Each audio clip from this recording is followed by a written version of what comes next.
Welcome to the Mal and Johnny Show. Today's going to be a bit different. I'm turning the tables on Mal. He's always been the interviewer, and now he's going to be the interviewee. I hope you like what I've done with the place, by the way. What's that psychedelia at the back here? Is that the cover of your latest project? Funny you should mention that, Johnny. Funny, I'm in full promotion mode now, Johnny, because you know what it's like when you've got a book out or a TV show. You've just got to... Well, you've just got to do it, haven't you? You got to plug it. Yeah. See, my grandfather used to say, if you want to be heard, you got to ring that bell, man. You've got to ring that bell. So, yeah. So tell me about it. What kind of song is it? Well, it's, last year when we were doing the late night shows, and you used to come on and we used to have a chat. Well, we worked from 10 until 1, and then, it's 1 o'clock in the morning, there's nobody around, and you try and go to bed, you can't sleep. It's a bit like doing a gig, isn't it? That's right, yeah. So in the end, I just stayed in the studio and started writing lots of songs. So basically, I've got a triple album waiting to go. But do you remember, it was really hot last summer, wasn't it? It was, yeah. It was really hot. So I wrote like a summer song. And I used to love all the music of the late 70s, the Philadelphia sound. Oh, I love that as well. Yeah. All the strings. It's an easy kind of lovely strings as on the background. Bit brassy, bit of this, bit of that. In fact, Elton John used to love that music so much so that because I was managed and produced by the same people as Elton, of course. That's right, Rocket Records. Rocket Records, yeah. And when he made that record, Philadelphia Freedom. He wrote it for Billie Jean King, but it's all about Philadelphia, and it had that Philadelphia sound. But of course, if you wanted that Philadelphia sound at the time, the key man in the world was a guy called Gene Page. He used to do all the string arrangements, and he used to do Barry White and all that. But of course, Elton John was the biggest artist in the world, so they just rang him up. So they got the Barry White sound on it. I mean, that's why that record sounds so great. And then he went to Philadelphia and made some records with a guy called Tom Bell, and it wasn't a hit at the time. People didn't like it, but years later it was, "Are you ready? Are you ready for love?" So I've always loved that, Detroit Spinners. And of course, we're a long way from Philadelphia, aren't we? So well, yeah, we are a bit. So what's the title?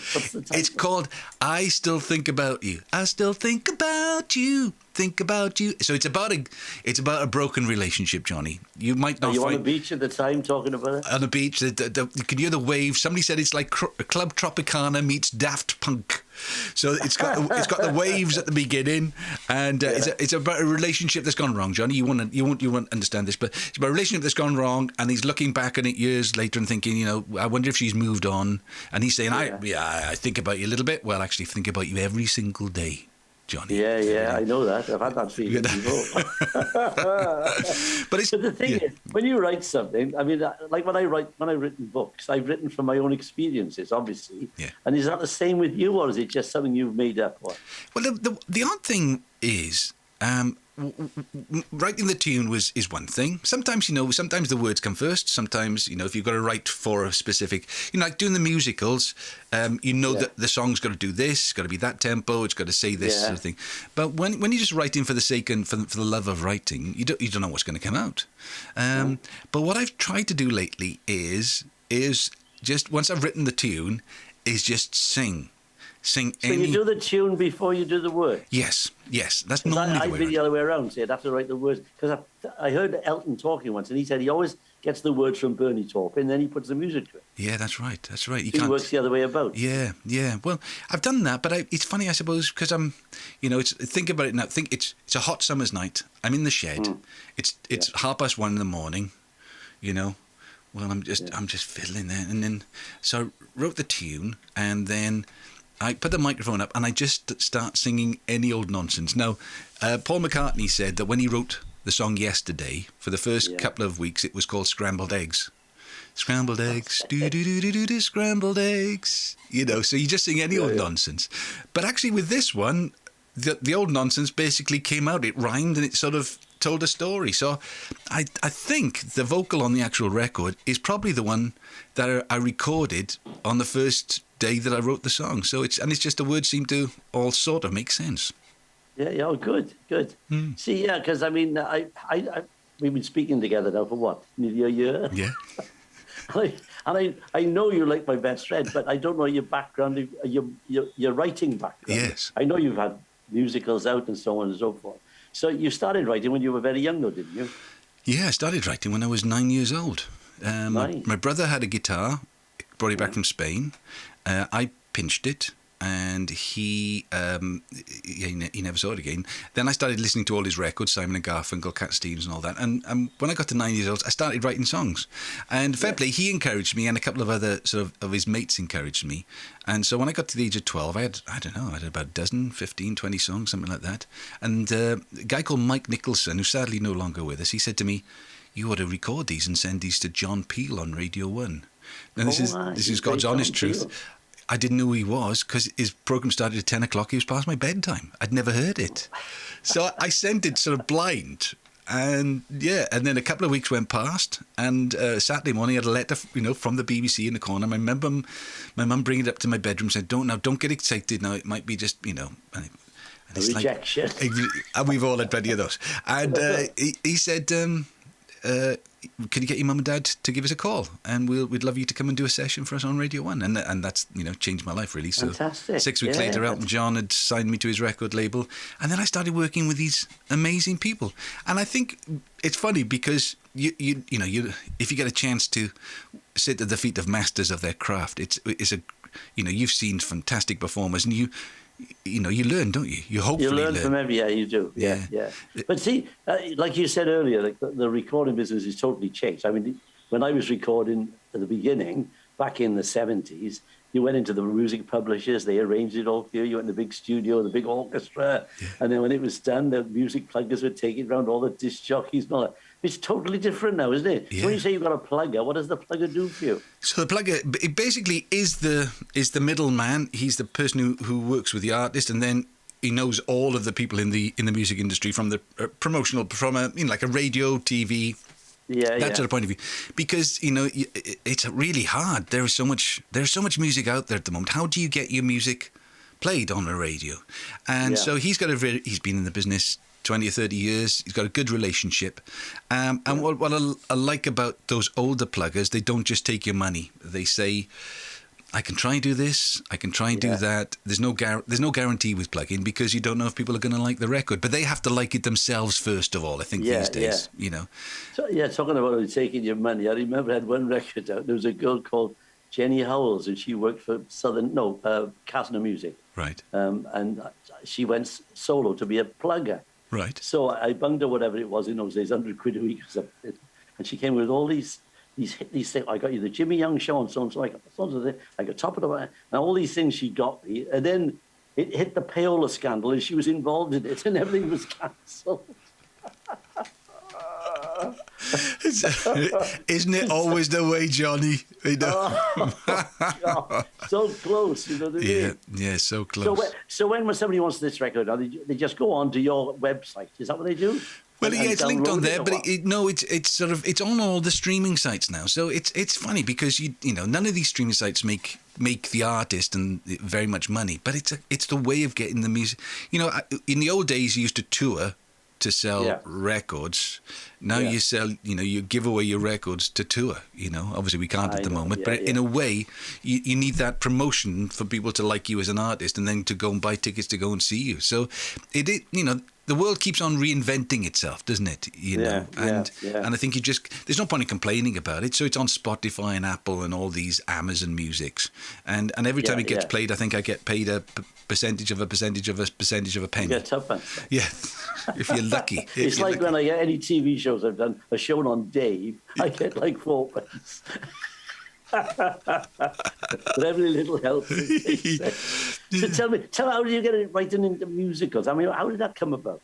Well, the musicals was, in a way, when you start hitting brick walls, it's a bit like you. I think you said a week or so ago when the nightclubs finished, you thought, well, I've got to do something. So you wrote a show.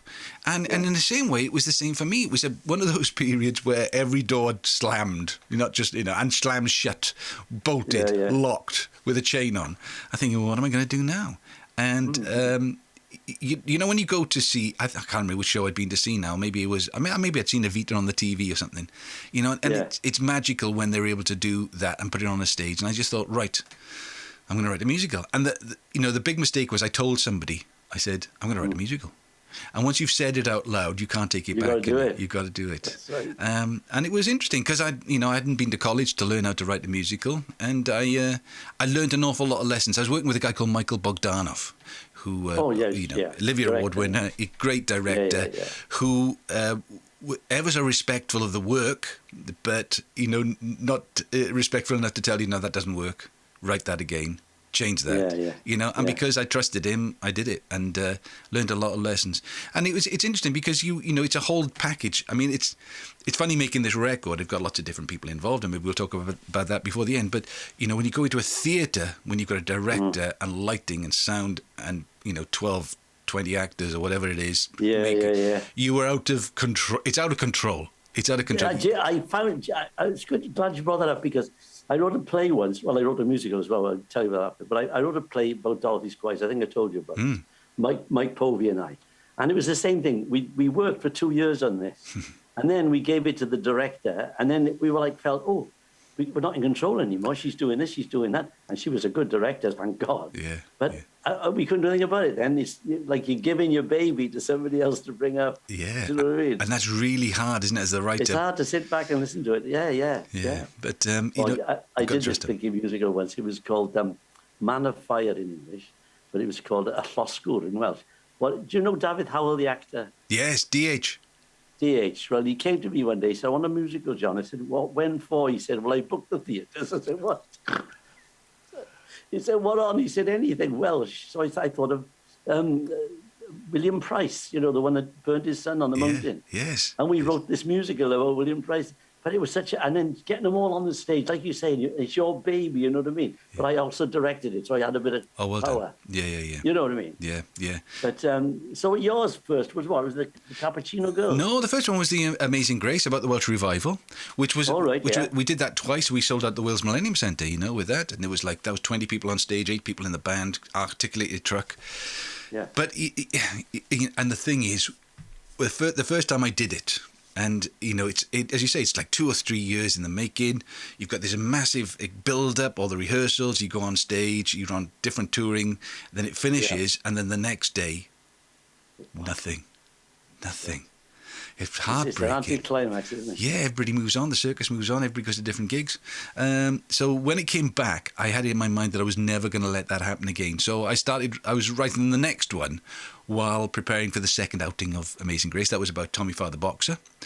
Yeah. And then and again, that toured around Wales, and it was great and everything. But then what I realised was, because I was the musical director, so I was sat on stage every night, and everybody in the audience, well, not everybody, but 80% of the audience were female of a certain age. Right.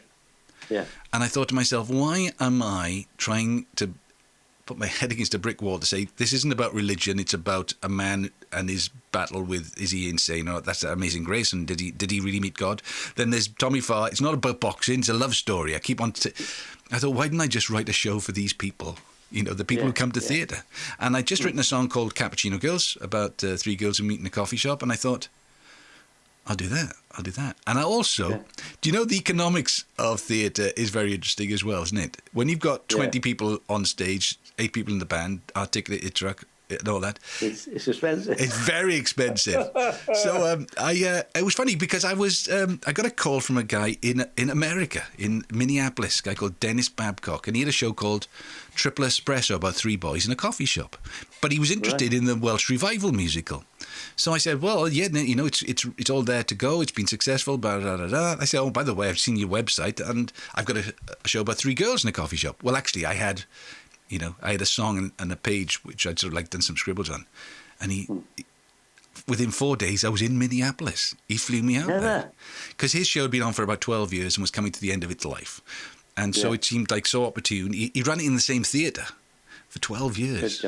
And then he did a tour as well, Triple Espresso. And so I went out there, met with him, went back a couple of times during that year, wrote it, took a director out as well. We were all ready to go. And it was 2000, it must have been 2007, just going into 2008, when I was supposed to move to Minneapolis to launch it. And then the worldwide credit crunch hit. People there was no money around, and he just pulled out, did they? Pulled out, and he decided to carry on with his show Triple Espresso. So, having written it, again, It's a bit like your payola lady. Having written it, me and the director, who was based in Manchester, we put it on in Altrincham. And then having done it and put it up on his feet, we put a little tour together. But it was much easier with 5 people in the cast rather than 20. Just the economics of it, because you can actually make money. And that sounds terrible. I'm not what they call a but you've got to make money, otherwise what are we in the business for? Absolutely. You're dead. If you don't make any money, you're dead. Yeah. It's never going to people don't realise, people in ordinary jobs, they don't understand. If we're not working, we don't get anything. We don't get anything from the state. It's down to us, what we've saved when we're earning a few quid, and then you've got to live off it. And then you have to decide whether that money in the bank, whether you're going to pay, your mortgage for the year, or whether you're going to invest it in something else. That's right. Because you're like a farmer, aren't you? You're a farmer. You plough your field, you plant the seed, and you cross your fingers and pray that you will have a crop. That's right. When you wrote any music, did you write the story like I write a book? So would you, like from experiences and stuff, did you actually write a story and then fit the songs to your story? Or did you write all the songs for it? No, it's interesting. So this is interesting, isn't it? How people write. I used to get a big piece of paper and put lots of markings on it, squares and lines and all that.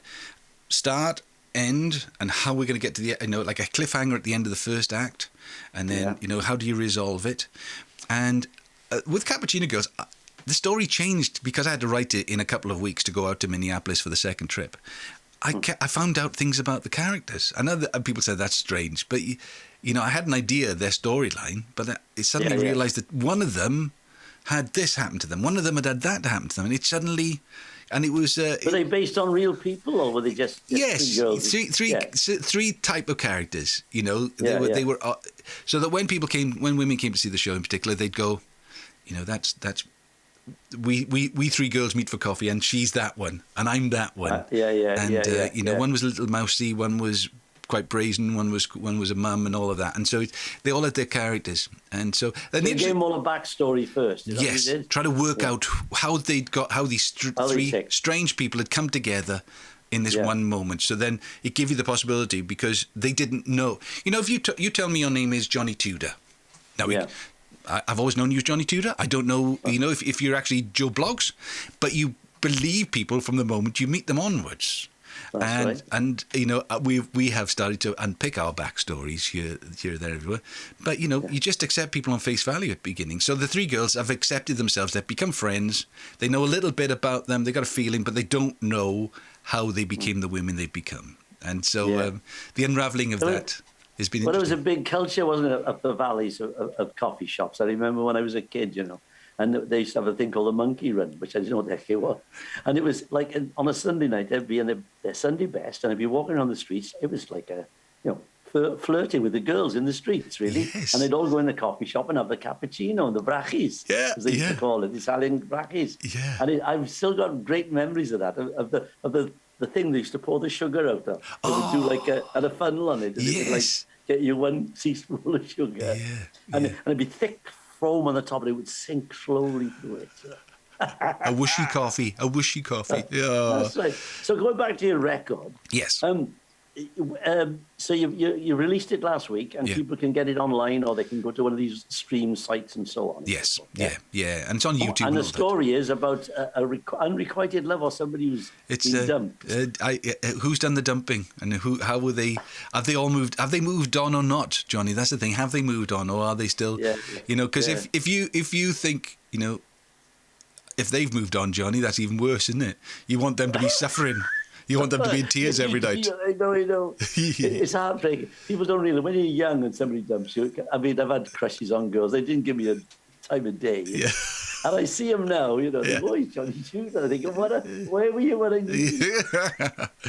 But the interesting thing is, because you were saying in the old days, they'd book a session for you. You'd turn up. Yeah. All the orchestra would be there. You'd sing along with the orchestra live. Oh, live in a box. 32-piece orchestra there. Yeah. And I remember when I did the one for Gibraltar Festival, when I won the contest, we did it in 2 takes. Wow. And it was a fantastic experience, because we had Arthur Greenslade, was that his name? He was a fantastic arranger. Right. And he was like Engelbert Humperdinck's arranger, and he was Shirley Bassey's. And I had this huge orchestra. I cracked it here, haven't I? But the thing is, it was a good record, and it really did. But it didn't sell, and that's it. You think when you're in that studio, I made it. I'm going to order my E-Type Jag tomorrow. And by the end of the day, you could have a whole album done, couldn't you? You could have a whole album done in a day. You know, Yeah, but I don't know about you. I like working with orchestra. Like it gives you a bit of a kick. There was an album on, I forget, Sinatra it was, and he did an album. This is when people didn't do this, singing with the orchestra. And he insisted on doing singing with the orchestra, like we used to in the old days, in a box with the big band. And he had all the best musicians, and there was a video out of it. You must get it or look it up. It's fantastic. Yeah. And because he said you get a real kick from the orchestra. You know what I mean? Yeah. Well, this record is made completely the other way around. Now, did you do all the playing on it as well? Everything? Or No. just something? So I start off in the shed. And I write, and I do this, I play, and then put some drums on, and then, you know, because everything you do, even with you working with mates, you still want to make sure you don't take advantage. So you think, right, I'm going to have to pay something. So I've got my arranger, lives in Astragunlice, Andrew Griffiths, and I say, look, what do you think of this one? Do you think it could be, because it's got all these, you know, string type, brassy type things it could be? And he went, I think we can do that. So right, there's a chunk of money gone. So I send it to him, and he does these arrangements for strings and brass. He plays real brass, but it's like synthesized strings. We get it back and we go, ooh, it's pretty good. Last time we went to Prague to record the orchestra. We can't do that this time. What should we do with the strings? It'd be nice to have them a little bit more real. He says, I know a string player who lives somewhere else. I will get him to multi-track himself playing violins. Oh, that'd be nice. Then you get it back and think, needs real drums. The synth drums are all right, but we'll get Ryan. So we send it to Ryan. He plays along, he sends it back. We've got Ryan there, so you need the bass player. Well, I'll get in touch with Wall. So I email it to Wall. Wall emails his bass. But if you've got Wall, and you've got to get Tim the guitarist. So Tim, can you play some guitar? He sends it back in. Well, there's only Nigel in my band now. And Nigel's difficult. I mean, lovely but difficult, because he works hard. He's in Krista Burr's band. And he's a fantastic keyboard player. Bit of a nutter. But he's a fantastic keyboard player. And so I said, Nigel, can you just... Because I want him on the record. Because he's one of the boys. So I said, just do something, you know. Clavinet or organ or something. He said, well, I'm busy. I'm off to Ireland with Chris de Burn. Anyway, he sends me not one instrument or two, 17 different instruments of different synthesizers. And I mean, it's just like... So then you got to stick it all together. So it's like all this stuff coming in from all around the world. Yeah. And, but they get this sampled sound as well, don't they? So, it'll be played on a piano, but it's a sample of a proper... violin or whatever, and you get an authentic sound. It's really hard to tell the difference these days, you know. It's really hard to tell the difference, Johnny, until you've got a real orchestra. Then you can tell the difference, and it's really strange, because that trip to Prague last year was a real eye opener. The strings sounded great as samples, but then when you hear, you know, 20-30 piece orchestra, you go, oh, that's wonderful. Do you know what? We've been lucky in this business. I mean, to be on a stage with that behind you, it's wonderful, isn't it? Yeah, no, it is. Like somebody said, you only got to wear a nice suit and sing in tune, and you're there. You got this beautiful orchestra, you know, and you're exposed to all this wonderful talent. You know what I mean? So your musical background, did you learn properly to read music, or did you do it for yourself? Or? I still don't read music. I still don't read music. So I can read music, because my old man was a piano player, so it saved me a lot of... I don't play an instrument. Yes. But like when I'm abroad and I was doing shows and I'd lost some parts, I got the score, I can take it down, I can transpose it, because he taught me how to do it. Brilliant. Which has helped me. But I wish really I'd kept... Because I used to start playing the piano as a kid, but I was lazy. You know? Yeah. And I always wish I could play the piano now properly, but I never got around to it. My grandmother said, you'll regret it one day, and she's probably right. But it's a bit like... I try and put reading music a bit like a gallbladder. Bear with me on this, Johnny. I've had my notes. You've had spleen. It's got something else, right? You know, there's lots of things in there, right? There's lots of things in your chest, and you know that they're really important, right? Yeah. But I don't want to know how they work. I like the magic of it all working together. And it's a bit like, I don't know why some things still work like magic in music. And in a way, I don't want to know it's a diminished seventh going to a procrastinating fifth. I just want to go, I like that. And somebody will tell me why it's good. You know, Nigel knows all the chords. He'll say, that's because you've done this and done this. I don't know. And I don't really want to know. I still want to be blown away by the magic of music rather than the nuts and bolts of how it works.